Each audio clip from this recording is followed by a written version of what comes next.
Hello বন্ধুরা, কেমন আছেন সবাই? আশা করি সবাই খুব ভালো আছেন। আজকে আমি আমার মামার বাড়িতে ঘটে যাওয়া একটা ভয়ঙ্কর ঘটনা আপনাদের সাথে শেয়ার করব। সবাই ইউটিউবে প্রায় ভুতুড়ে ঘটনাই শেয়ার করে, কিন্তু আজকে আমি একটা ডিফারেন্ট ঘটনা শেয়ার করব। গ্রাম বাংলার ডাকাতির ঘটনা আজকে আমি আপনাদের কাছে এখানে শেয়ার করব। আমার মামার বাড়ি ছিল সিমরাইল নামক একটা অজপাড়া গ্রামে। এই ঘটনাটা ঘটেছিল আজ থেকে প্রায় 60 বছর পূর্বে। অর্থাৎ এই ঘটনাটা 1964 সালের দিকে ঘটেছিল। ওই এলাকায় তখন ডাকাতির উৎপাত ছিল অনেক বেশি। প্রায় প্রতিটা ঘরে ঘরেই ডাকাতি হতো। এমনই একদিন আমার মামার বাড়িতেও হয়েছিল। সেই ঘটনাই এখন আমি বর্ণনা করব। অজপাড়া গ্রাম, যেখানে সূর্য অস্ত গেলে চারপাশে নেমে আসে নিস্তব্ধ অন্ধকার, আর তার সাথে আসে এক অজানা ভয়। এই গ্রামটি নদীর পাড়ে অবস্থিত, যেখান দিয়ে বিশাল বড় নদীটি প্রবাহিত হয়েছে। দিনের আলোতে এই নদীটি শান্ত মনে হলেও রাত নামলেই যেন তার রূপ পাল্টে যায়।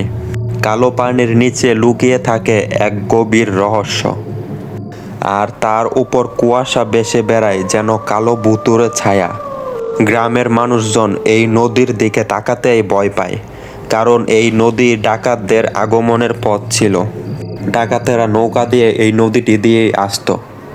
1964 সালের সেই শীতল রাতে পুরো গ্রাম যেন নিস্তব্ধ হয়ে গিয়েছিল। রাতের অন্ধকারে বাতাসের মধ্যেও ছিল এক ধরনের অস্বস্তিকর শীতলতা। গ্রামের সবাই নিজেদের ঘরের দরজা বন্ধ করে হারিকেনের হালকা আলোতে রাতের খাবার খাচ্ছিলেন। দূরে নদীর দিকে কিছু একটা অস্বাভাবিক ঘটনা ঘটছিল, কিন্তু কেউ তা বুঝতে পারেনি। আমার ছিল 3 মামা। তারা তখনকার দিনে গ্রামের নিরাপত্তার জন্য দায়িত্বপ্রাপ্ত ছিলেন, এবং রাতে যেন চুরি ডাকাতি কম হয় সেজন্য তারা রাতের বেলায় পাহারা দিতেন। এমনই ওই দিন রাতে তারা নদীর পাড়ে পাহারা দিচ্ছিলেন। তাদের হাতে ছিল বিশাল বড় বড় লাঠি। তারা নদীর পাড়ে বসে গল্প করছিলেন। তাদের মধ্যে আমার বড় মামা ছিলেন সবচেয়ে বীরত্বশালী এবং সাহসী। কিন্তু সেই রাতে তারা সবাই কিছু একটা অদ্ভুত অনুভব করছিলেন, যেন বাতাসে কিছু একটা সংকেত ছিল। নদীর উপারে কুয়াশার আড়াল থেকে এক অদ্ভুত শব্দ শোনা গেল। প্রথমে হালকা, তারপর তা ক্রমশ বড় হতে লাগলো। সেই মুহূর্তে তারা দেখতে পেলেন এক বিশাল নৌকা ধীরে ধীরে কুয়াশার মধ্যে থেকে বেরিয়ে আসছে। নৌকাটি ছিল অস্বাভাবিকভাবে বড়। এত বড় নৌকা তারা কখনো দেখেনি। তারা উপরে দাঁড়িয়েছিল প্রায় 30 জন ডাকাত, প্রত্যেকের হাতে চকমকে বড় বড় রামদাও। ডাকাতদের চোখে ছিল হিংস্রতা, আর মুখে এক ধরনের বিকৃত হাসি। তারা যেন গ্রামটাকে চিরে খেয়ে ফেলার জন্য এসেছে। বাতাসে ভেসে আসা তাদের হাসির শব্দ ছিল লোমহর্ষক। ওই গ্রামে পাহারা দেওয়া অবস্থায় আমার মামারা ভয় পেয়ে গেলেন, কিন্তু বড় মামা চেষ্টা করলেন সাহস ধরে রাখতে। তিনি ভাইদের উদ্দেশ্যে বললেন, ভয় পেও না, আমরা যদি এখন পালাই পুরো গ্রাম ধ্বংস হয়ে যাবে। আমাদের কিছু একটা করতে হবে। কিন্তু তার কণ্ঠেও ছিল এক ধরনের আতঙ্ক, যা ভাইদের মধ্যে ছড়িয়ে পড়েছিল। ছোট মামা বললেন, আমাদের কাছে কিছুই নেই, আমরা কিভাবে এদের থামাবো? এদের হাতে বিশাল বড় বড় রামদা, এগুলো দিয়ে আমাদের এক কূপ দিলেই আমাদের মাথা আলাদা হয়ে যাবে। তারপর তারা বুঝলেন যে ডাকাতদেরকে আটকানোর ক্ষমতা তাদের নেই। তারা ধীরে ধীরে পিছিয়ে আসতে শুরু করলেন এবং শব্দ না করার চেষ্টা করলেন। কিন্তু আমার এক মামা একটা ঝোপে পাড়া দিয়ে একটা গাছের ডাল ভেঙে ফেলেছে। সেজন্য ডাকাতরা তাদের উপস্থিতি এখানে বুঝতে পেরে গেছে, এবং ডাকাতরা তাদেরকে দেখে ফেলেছে। একজন ডাকাত হুঙ্কার দিল, ধরো, পালাতে দিও না। এই হুঙ্কার শুনে 3 জন ভাই ভয়ে দৌড়ে পালিয়ে গেলেন। ডাকাতরা তাদের বিশাল লম্বা নৌকাটা নদীর পাড়ে বিড়ালেন, এবং একজন একজন করে সবাই নদীর পাড়ে নামতে শুরু করলেন। ডাকাতরা নদীর পাড়ে নেমে গ্রামের দিকে এগিয়ে আসতে লাগলো। তাদের হাতে রামদা জগজগ করছিল, যেন সব মানুষকেই কুপিয়ে মেরে ফেলবে। আর বাতাসে ছুরি, তলোয়ার আর রামদাওয়ের তীক্ষ্ণ দাঁড়ার আওয়াজ ভেসে আসছিল। সেই রাতে অজপাড়া গ্রাম যেন আতঙ্কের সাগরে তলিয়ে গেল। গ্রামের মানুষজন তখনও কিছু বুঝতে পারেনি, কিন্তু হঠাৎ দূর থেকে কুকুরের চিৎকার আর গরুর আওয়াজ শুনে তারা কিছুটা মনে মনে সন্দেহ করেছিল। আমার মামার বাড়ি ছিল নদীর পাশেই এবং আমার দাদুর ছিল অনেক সম্পত্তি। ডাকাতরা যখন আমার মামার বাড়ির ভেতরে ঢুকলো তখন বাতাসে ছিল শুধুই চিৎকার। ঘরে ঘরে তারা সব কিছু লুট করতে লাগলো। দরজা ভাঙার শব্দ, গ্লাসের টুকরো, মানুষজনের কান্নার আওয়াজ সব মিলিয়ে সেই রাতটা যেন এক বিভীষিকাময় দুঃস্বপ্নে পরিণত হয়েছিল। ডাকাতদের রামদাওয়ের তীক্ষ্ণ আওয়াজের সাথে মিশে যাচ্ছিল মানুষের আর্তনাদ। গ্রামের বয়স্ক মানুষদের তারা নির্বিচারে মারধর করছিল, আর যাকে পাচ্ছিল তাকে ধরে নিয়ে যাচ্ছিল নৌকার দিকে। নৌকায় নিয়ে তাদেরকে বেঁধে রাখছিল। ডাকাতদের হাতে এত বড় বড় অস্ত্র দেখে আমার মামার বাড়ির সকলেই প্রায় চিৎকার করা শুরু করে দিয়েছে। ডাকাতদের নেতা ছিলেন এক বিশালাকার মানুষ, যার গায়ে ছিল লাল রঙের পোশাক। তার চোখ ছিল আগুনের মতো জ্বলজ্বল করা, মুখে বিকৃত এক ধরনের হাসি। তিনি বাড়ির দরজায় দাঁড়িয়ে চিৎকার করে বলেছিলেন, এই গ্রাম আমাদের, আর কেউ কিছু করতে পারবে না। যে কয়েকজন যুবক সাহস দেখাতে চেষ্টা করেছিল তাদের সাথে সাথে মাটিতে ফেলে কুপিয়ে ছিন্ন ভিন্ন করা হয়েছিল। ডাকাতদের চিৎকার আর মানুষের আর্তনাদে পুরো অজপাড়া গ্রাম যেন থরথর করে কাঁপছিল। চারদিকে কুয়াশার মোড়া, নদীর পার থেকে ভেসে আসছিল শুধু কান্না, হাহাকার আর আতঙ্কের শব্দ।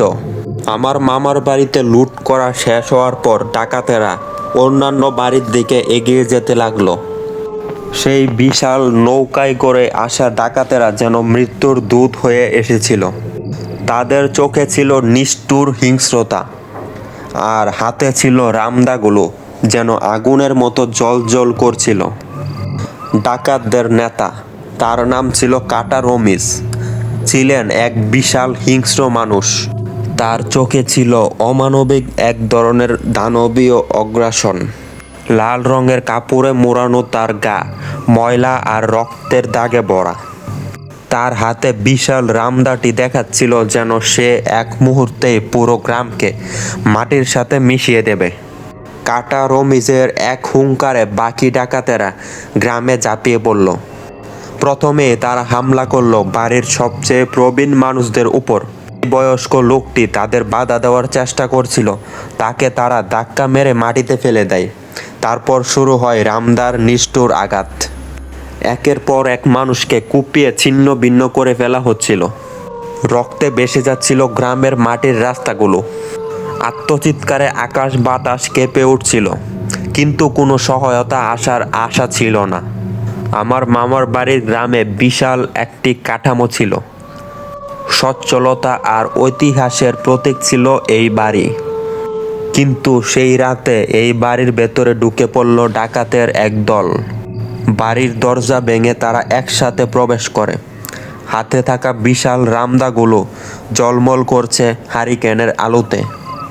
আমার মা, খালা আর বাচ্চারা ঘরের এক কোণে বয়ে জড়োসড়ো হয়ে বসেছিল। কেউ জানতো না এই ভয়ঙ্কর রাত কিভাবে শেষ হবে। ডাকাতরা প্রথমেই আলমারিগুলো ভেঙে ফেলল। মূল্যবান গয়না, টাকা, কাপড় যা কিছু ছিল সব লুট করে নিচ্ছিল তারা। ঘরের কোণে বসা ভীত পরিবারের লোকজনকে তারা দয়ার কোনো সুযোগ দেয়নি।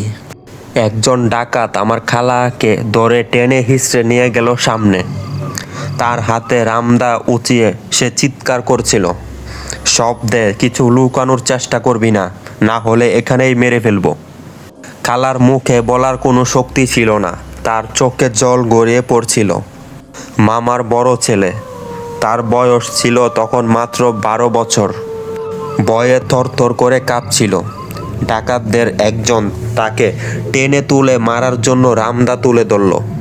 সেই মুহূর্তে মা ছুটে এসে ছেলেকে বাঁচানোর চেষ্টা করলেন, কিন্তু তাতে কোনো লাভ হলো না। রামদার তীক্ষ্ণ আঘাতে আমার খালু আর তার ছেলেকে মাটিতে ফেলে কুপিয়ে ফেলা হলো, কিন্তু তারা বেঁচে ছিল। রক্তে ভিজে গেল ঘরের মেঝে। সেই রক্তাক্ত দৃশ্য দেখে আমার খালা অজ্ঞান হয়ে গেলেন। বাইরে তখন পুরো গ্রাম জুড়ে চলছিল একই ভয়াবহতা। ডাকাতরা ঘর থেকে ঘরে গিয়ে সব লুটপাট করে কাউকে ছাড় দিচ্ছিল না। যারা তাদেরকে বাধা দেওয়ার চেষ্টা করছিল তাদেরকেই কুপিয়ে মেরে ফেলা হচ্ছিল। তাই ভয়ে সব মানুষ চুপচাপ হয়ে গিয়েছিল আর কান্না করছিল। ওই ডাকাতরা এতটাই হিংস্র হয়ে উঠেছিল যে তারা ওই মুহূর্তের জন্য একবারও থামেনি। ওই ডাকাতদের সর্দার নিজ হাতে কিছু মানুষকে কুপিয়ে মেরে ফেলেছিল। মেরে তাদেরকে নদীতে ফেলে দিয়েছিল এবং নদীর জল রক্তে লাল হয়ে গিয়েছিল। ওই ডাকাতেরা এতটাই ভয়ঙ্কর ছিল যে আমার যেই মামা ছিল সাহসী, সেও তাদেরকে দেখে ভয়ে পালিয়ে গিয়েছে। কিন্তু দূর থেকে নিজের পরিবারের এবং গ্রামের লুটপাট আর হত্যাকাণ্ড দেখে তিনি শোকাহত হয়ে গিয়েছেন। তার নিজের পরিবার, আত্মীয় স্বজনের আর্তনাদ আর তার কানে বাজছিল, কিন্তু কিছুই করার ছিল না।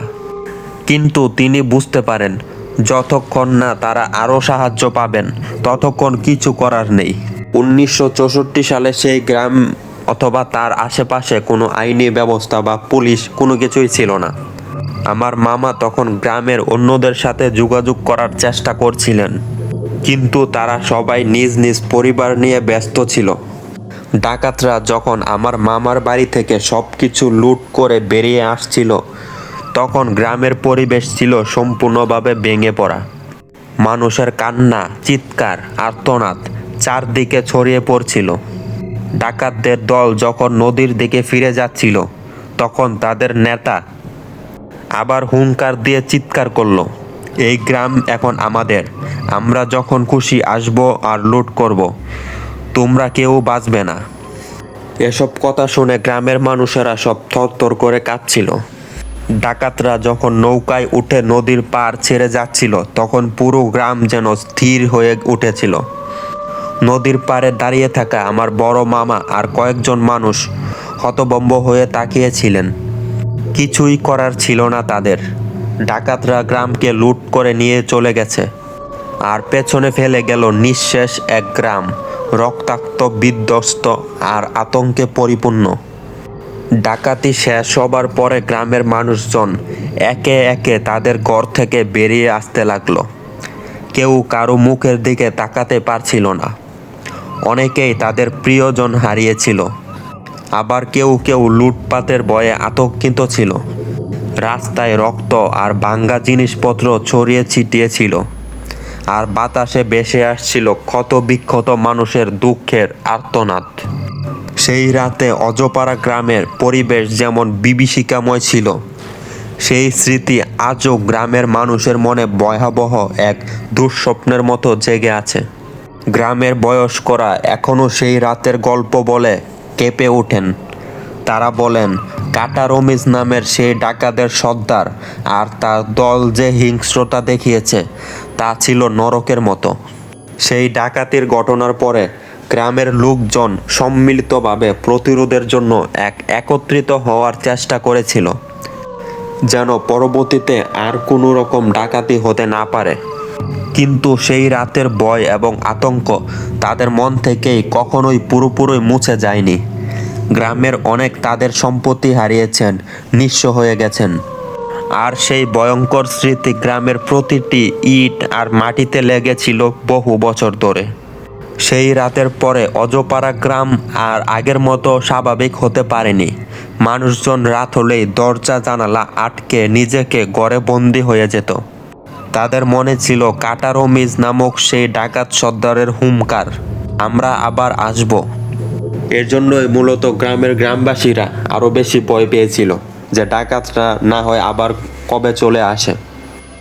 তো মূলত এই ছিল ঘটনাটি আপনাদের কাছে কেমন লেগেছে আপনারা অবশ্যই কমেন্ট করে জানিয়ে দেন। এখন আমরা চলে যাব আমাদের পরবর্তী ঘটনায়। আমাদের কাছে এই ঘটনাটা পাঠিয়েছেন আমাদের সুমন ভাই। উনি এখন সৌদি আরবে প্রবাস জীবন কাটাচ্ছেন, কিন্তু ওনার বাড়িতে ঘটে গিয়েছিল এক লোমহর্ষক ভয়ঙ্কর ডাকাতির ঘটনা। সেই ঘটনাটাই এখন আমরা আপনাদের কাছে শেয়ার করব। পূর্ব বাংলার দক্ষিণের একটি প্রত্যন্ত গ্রাম, নাম তার চাঁদবাড়িয়া।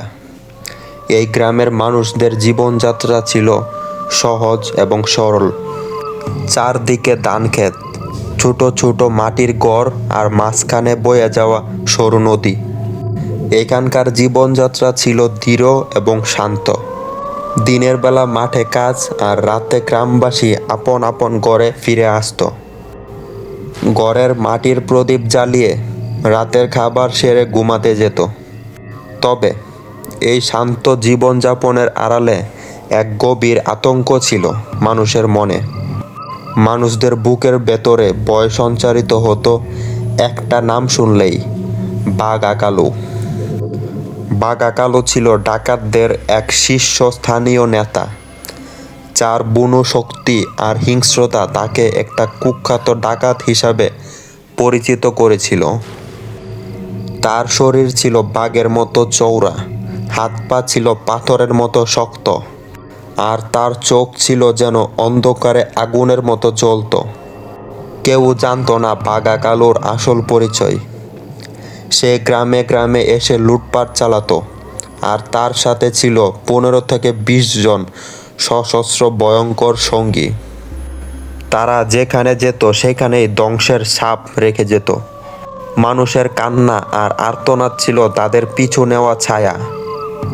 একদিনের ঘটনা, যখন বাঘা কালু আর তার দল চাঁদবাড়িয়া গ্রামে আক্রমণ করার পরিকল্পনা করল। দিনটি ছিল ভাদ্র মাসের এক ভরা পূর্ণিমার রাত। গ্রামের মানুষদের মনেও কোনো শঙ্কা ছিল না, কারণ সেদিন ছিল গ্রামে একটি উৎসব। গ্রামের মাঝখানে বড় একটি বটগাছের নিচে সবাই মিলে গাজন পূজা করছিল। সেই সুযোগটাই বেছে নিয়েছিল বাঘা কালু। যখন সবাই ব্যস্ত পূজার আয়োজনে আর ভক্তিতে মগ্ন, ঠিক সেই সময়ে কালু তার দল নিয়ে ছায়ার আড়ালে গ্রামে প্রবেশ করল। কালুর দল প্রথমে বেছে নিল গ্রামের সবচেয়ে ধনী মানুষ গণেশ পাল্লার বাড়িতে। গণেশ পাল ছিল গ্রামের এক সময়ের জমিদার পরিবারের উত্তরাধিকারী। তার বিশাল বাড়িতে অনেক ধন সম্পদ ছিল, যা কালুর মতো ডাকাতের নজরে পড়া স্বাভাবিক ব্যাপার। সেই রাতে গণেশ পাল তার পরিবারের সঙ্গে উৎসবে যোগ দিতে গিয়েছিলেন, কিন্তু তার বাড়িতে ছিল তার বৃদ্ধ বাবা, মা আর 2 মেয়ে। কালুর দল বাড়ির চারপাশে ঘিরে ফেলল, যাতে কেউ পালাতে না পারে। প্রথমে তারা দরজায় এসে জোরে ধাক্কা মারতে শুরু করলো। দরজা ভাঙার চেষ্টা করতে করতে কালু নিজে রামদা হাতে নিয়ে দাঁড়িয়ে থাকলো, যেন সে নিজেই প্রথম আঘাতটি হানবে। বাড়ির ভেতর থেকে কেউ চিৎকার করলো, কে ওখানে? কিন্তু কোনো উত্তর এলো না। কয়েক মুহূর্ত পরে দরজা ভেঙে গেল, আর সাথে সাথে কালু আর তার লোকেরা ভেতরে ঢুকে পড়ল। বৃদ্ধ বাবা মা তখনও ভেবেছিলেন হয়তো গ্রামের অন্য কেউ এসেছে, কিন্তু যখন কালু তার রামদা তুলে বৃদ্ধ বাবার দিকে এগিয়ে গেল, তখনই তারা বুঝতে পারলেন যে এরা সাধারণ মানুষ নয়, এরা হচ্ছে ডাকাত দল। কালু কোনো কথা না বলে বৃদ্ধ বাবার গলায় রামদা ধরে বলল, যদি বাঁচতে চাস তাহলে সব দিয়ে দে, কোনো চালাকি করলে এখানেই শেষ। বৃদ্ধ বাবা কাঁপতে কাঁপতে ঘরের ভেতর নিয়ে গেল কালুকে। তাদের হাতে যা কিছু ছিল, সোনা রূপা টাকা পয়সা, সব কিছু বের করে দিলেন। কিন্তু কালুর চোখে তৃষ্ণা তখনও মেটেনি। সে পরিবারের বাকি সদস্যদেরও চোখের সামনে জিনিসপত্র বের করে দিতে বলল। মেয়েরা ভয়ে কাঁপছিল, আর বৃদ্ধ মা নিরুপায়ভাবে চেয়েছিলেন। তাদের মুখে ছিল নির্বাক আতঙ্ক। ওই সময়ে গ্রামের দিকে পূজা চলছিল, আর সবার মনে ছিল অনেক আনন্দ। কিন্তু কেউ বুঝতেও পারেনি যে তাদের কিছু দূরে গণেশ পালের বাড়িতে এমন ভয়াবহ ঘটনা ঘটছে। কিন্তু কালুর উদ্দেশ্য ছিল শুধু লুটপাট নয়, সে চেয়েছিল ক্ষমতার এক অদ্ভুত প্রদর্শনী, গ্রামবাসীকে ভয় দেখিয়ে রাখতে। লুটপাট শেষে কালু হঠাৎ করেই বৃদ্ধ বাবার দিকে তাকিয়ে হাসল। সে জানালো, তোদের একটাই সুযোগ, যদি আমার কথা শুনোস তাহলে বেঁচে যাবি, না হলে এই মেয়েগুলোর সঙ্গে কি হবে তা বলাই বাহুল্য। এই কথা শুনে বৃদ্ধ মা চিৎকার করে উঠলেন, ওদের ছেড়ে দাও, আমরা সব দিয়ে দিব। কিন্তু কালু আর তার সঙ্গীরা তখনও হেসে উঠল। তারা জানতো গ্রাম থেকে কোনো সাহায্য আসবে না, কেউ তাদের প্রতিরোধ করতে পারবে না। কালু মেয়েদের দিকে এগিয়ে গেল আর তার এক সঙ্গী বলল, বাঘা, এগুলোকে রেখে লাভ নেই, যারা প্রতিরোধ করবে তাদের শিক্ষা দিতে হবে। ঠিক তখনই গণেশ পাল পূজা থেকে ফিরে আসেন। তিনি দূর থেকে দেখলেন তার বাড়ির চারপাশে কালো ছায়ামূর্তির মতো দাঁড়িয়ে আছে কিছু মানুষ। হঠাৎ তার মনে হলো কিছু একটা ভুল হচ্ছে। তিনি দ্রুত দৌড়ে বাড়ির দিকে এগিয়ে গেলেন। ভেতরে ঢুকেই তিনি দেখলেন তার মা বাবা, দুই মেয়ে সবাই ভয়ে কাঁপছে, আর কালু তার সামনে দাঁড়িয়ে মেয়েদের দিকে এগিয়ে যাচ্ছে। পাল কিছু না ভেবে দৌড়ে এসে কালুর দিকে ছুটে গেলেন। তার হাতে কোনো অস্ত্র ছিল না, কিন্তু তিনি জানতেন তাকে কিছু একটা করতে হবে। কালু তার দিকে তাকিয়ে হেসে বলল, তোরা কি বাঁচতে চাস নাকি সবাইকে মেরে ফেলবো? গণেশ পাল নির্ভীকভাবে দাঁড়িয়ে বললেন, আমার মেয়েদের ছেড়ে দাও, যা নিতে চাও নিয়ে যাও, কিন্তু তাদের স্পর্শ করো না। কালু এক মুহূর্তের জন্য থেমে গেল, এরপর হেসে বলল, তুই সাহস দেখাচ্ছিস? তোর এই সাহসের কি ফল হয় তা দেখবি এখন। তখনই গণেশ পাল মেঝে থেকে একটা ভাঙা লাঠি তুলে নিয়ে কালুর দিকে ছুটে গেলেন। তবে তার আঘাতের আগেই কালু তাকে ধাক্কা মেরে মাটিতে ফেলে দিল। সাথে সাথে অন্য ডাকাতেরা তাকে ধরে ফেলল আর কালু রামদা তুলল। সেই মুহূর্তে বৃদ্ধ মা বাবা আর মেয়েরা চিৎকার করে উঠলেন, কিন্তু কোনো উপায় ছিল না। হঠাৎই গ্রামের দিক থেকে পুজোর মন্ত্রের আওয়াজ ভেসে এলো। দূরে কেউ যেন টের পেয়েছে কিছু একটা ঘটছে। পূজারত কয়েকজন যুবক লাঠি হাতে গণেশ পালের বাড়ির দিকে ছুটে এলো। ডাকাতেরা চমকে উঠল। কালু দ্রুত সিদ্ধান্ত নিল, এখানে বেশি সময় নষ্ট করা যাবে না, যা লুট করেছি তা নিয়েই পালাও। ডাকাতেরা দ্রুত বাড়ি ছেড়ে বেরিয়ে এলো, কিন্তু যাওয়ার আগে কালু গণেশ পালের দিকে ফিরে বলল, আজ তোরা বেঁচে গেলি, কিন্তু আবার আসবো, তখন আর কেউ বাঁচাতে পারবে না। ডাকাতেরা গ্রামের দিকে পালিয়ে গেল। পূজারত মানুষদের দৌড়ে আসতে দেখে তারা দ্রুত নৌকার দিকে ছুটে যায়। তবে গ্রামের লোকজন বুঝতে পেরেছিল কি হয়েছে। সবাই মিলে সাহায্য করতে এগিয়ে এলো, কিন্তু ততক্ষণে ডাকাতেরা সব লুটপাট নিয়ে পালিয়ে গেছে। পালিয়ে যাওয়ার পর গণেশ পাল মাটিতে লুটিয়ে পড়লেন। তার শরীর থেকে রক্ত বের হচ্ছিল, কিন্তু তিনি বেঁচে গেলেন। গ্রামের লোকেরা দ্রুত তাকে সাহায্য করতে এগিয়ে এলো। মেয়েরা তখনও ভয়ে কাঁপছিল, আর বৃদ্ধ মা বাবা বাকরুদ্ধ হয়ে পড়েছিলেন। তবে সেদিন তারা বুঝতে পেরেছিল কালুর ভয়াবহতা গ্রাম জুড়ে ছড়িয়ে পড়েছে। পরের কয়েক মাস চাঁদবাড়িয়া গ্রামের মানুষ ডাকাতদের প্রতিরোধ করার জন্য প্রস্তুতি নিতে লাগলো। তারা জানতো কালু আবার ফিরে আসবে, এবং এবার তারা প্রস্তুত থাকবে। গ্রামের যুবকরা দল বেঁধে পাহারা দেওয়া শুরু করলো। তো মূলত এই ছিল ঘটনাটি আমাদের কাছে সুমন ভাই অনেক কষ্ট করে লিখে পাঠিয়েছেন, সেজন্য ওনাকে আমরা ধন্যবাদ জানাচ্ছি। এখন আমরা চলে যাব আমাদের পরবর্তী ঘটনায়। আমাদের কাছে এই ঘটনাটা পাঠিয়েছেন শান্তা ইসলাম। উনি বর্তমানে অনার্সে লেখাপড়া করছে। তো ওনার বাড়িতেও ঘটে গিয়েছিল একটা ভয়ঙ্কর ঘটনা। সেই ঘটনাটাই এখন আমরা শেয়ার করব। ঘটনাটি এমন একটি সময়ের যখন গ্রামের জীবন ছিল অনেকটাই নিরিবিলি এবং শান্তিপূর্ণ। গ্রামের নাম ছিল শুভডাঙ্গা। এই গ্রামটি ছিল নদীর ধারে। নদীটির নাম ছিল কালিন্দী। চারদিকে ধানক্ষেত, পুকুর, তালগাছ আর মাটির বাড়ি, যেখানে সন্ধ্যার পর সবাই একত্রে জড়ো হয়ে গল্পগুজব করত। সেই গ্রামের বেশিরভাগ মানুষই ছিল কৃষক আর ছোট ছোট ব্যবসায়ী, যারা নিজেদের ধান, সবজি আর গবাদি পশুর ব্যবসা করত। সব কিছু মিলিয়ে সবাই শান্তিপ্রিয়ই মানুষ ছিল। তবে এই শান্তির মধ্যে লুকিয়ে ছিল এক গভীর শঙ্কা। গ্রামের পুরনো মানুষরা বলতো শুভডাঙ্গা গ্রামে ডাকাতির অভিশাপ রয়েছে।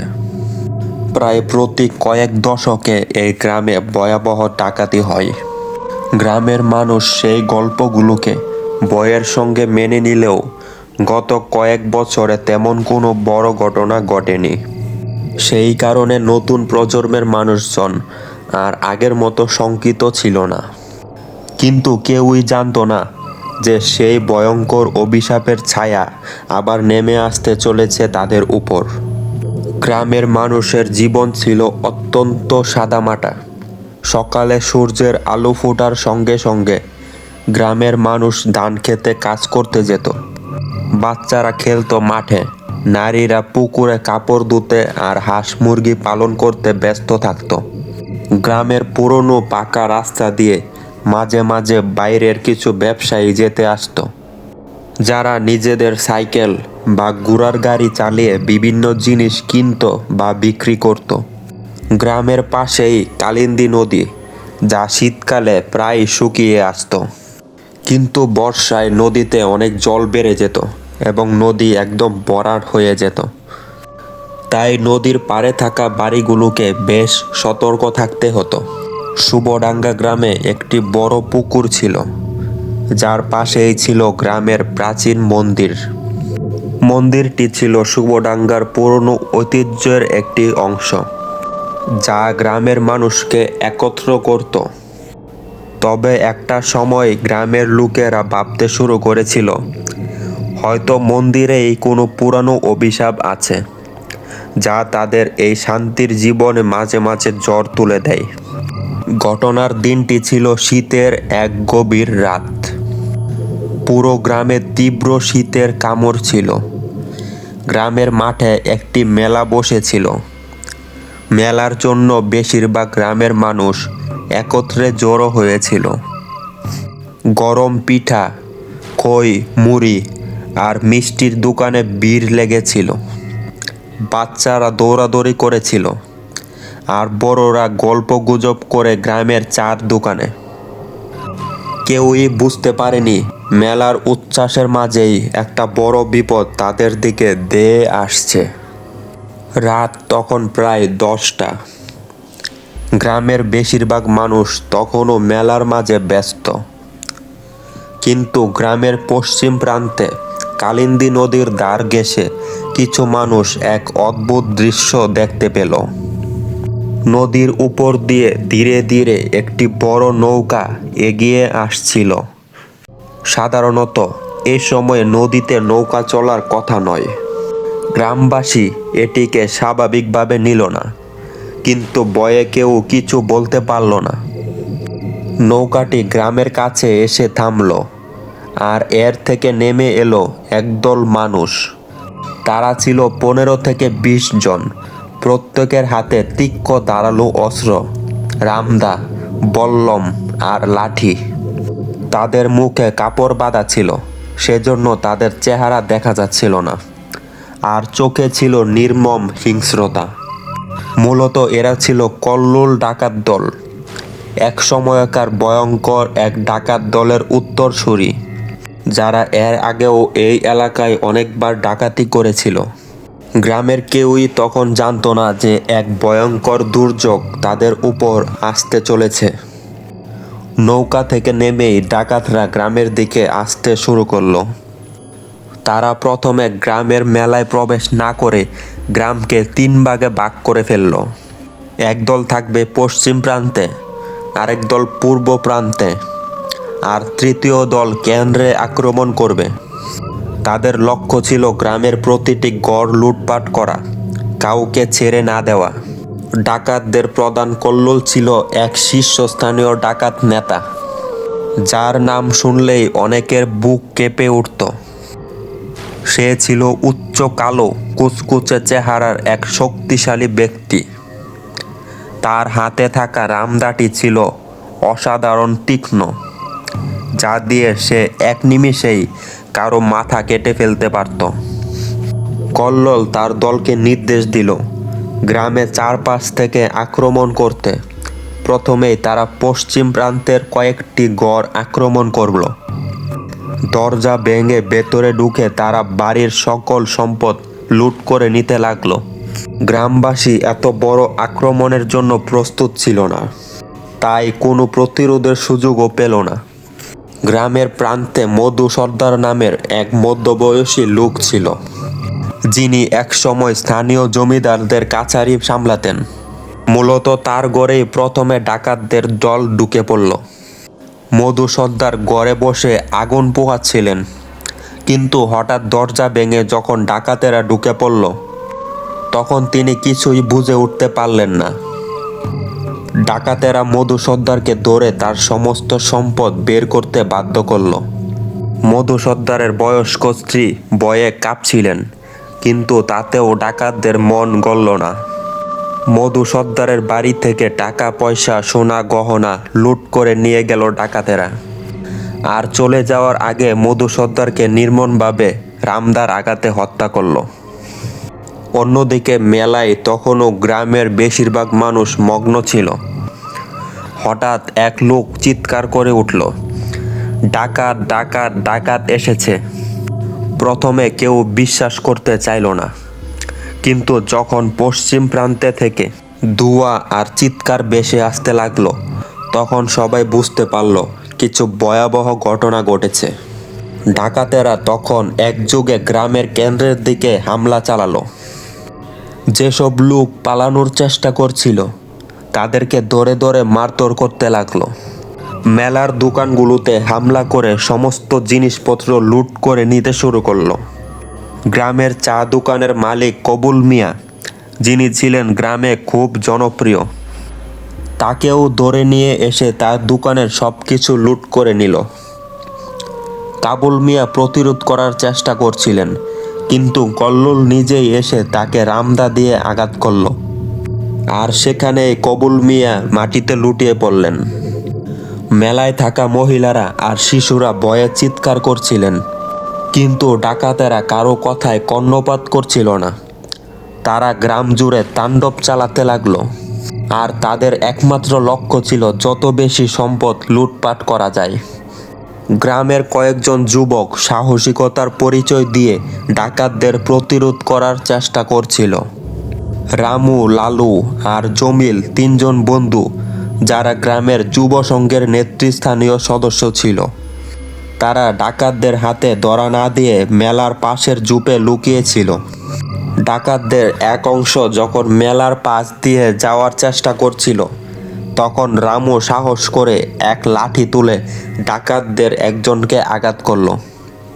তার আঘাতে ডাকাতটি মাটিতে পড়ে গেল, কিন্তু সাথে সাথে আরেক ডাকাত এসে রামুকে ধরে ফেলল।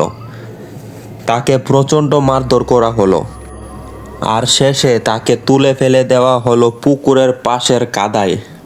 লালু আর জমিল বাকি ডাকাতদের প্রতিরোধ করতে ছুটে এলো। তাদের হাতে লাঠি আর বাঁশ ছিল, কিন্তু ডাকাতদের সশস্ত্র দল তাদের চেয়ে অনেক শক্তিশালী ছিল। ডাকাতদের কয়েকজন যুবকদের ধরে ফেলে, আর বাকি যারা পালানোর চেষ্টা করছিল তাদের পেছনে ধাওয়া করলো। জমিল শেষ পর্যন্ত ডাকাতদের হাত থেকে রক্ষা পেল, কিন্তু লালুকে ডাকাতেরা মেরে ফেলেছে। তারপর ডাকাতেরা ওই গ্রামটা লুটপাট করে মানুষদেরকে মারধর করে সকল স্বর্ণ টাকা পয়সা ডাকাতদের নৌকা নিয়ে তুলল। ডাকাতদের নৌকা একদম বোঝাই করে ফেলেছে। অর্থ, স্বর্ণ, রূপা সবকিছু দিয়ে নৌকা বোঝাই করে ফেলেছে। তারপর ডাকাতেরা যেই পথ দিয়ে এসেছিল সেই পথ দিয়ে চলে যায়। গ্রামের মানুষজন শুধু নিরুপায় হয়ে তাদের দিকে তাকিয়ে থাকে, এবং প্রায় সব মানুষই একদম নিঃস্ব হয়ে গিয়েছে।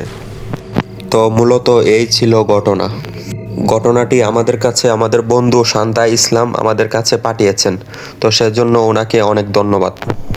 আপনারা কমেন্ট বক্সে বলুন যে আপনাদের কাছে কোন ঘটনাটা সব থেকে বেশি ভালো লেগেছে। আর এরকম ঘটনা আরও শুনতে চাইলে কমেন্ট বক্সে পার্ট 2 লিখে জানাবেন, তাহলে আমি এরকম ঘটনা আরও আনবো। তো আবার দেখা হবে পরবর্তী এপিসোডে, সেই পর্যন্ত সবাই ভালো থাকবেন এবং ভিডিওটিতে একটা লাইক দেবেন এবং আমাদের চ্যানেলে সাবস্ক্রাইব করে দেবেন।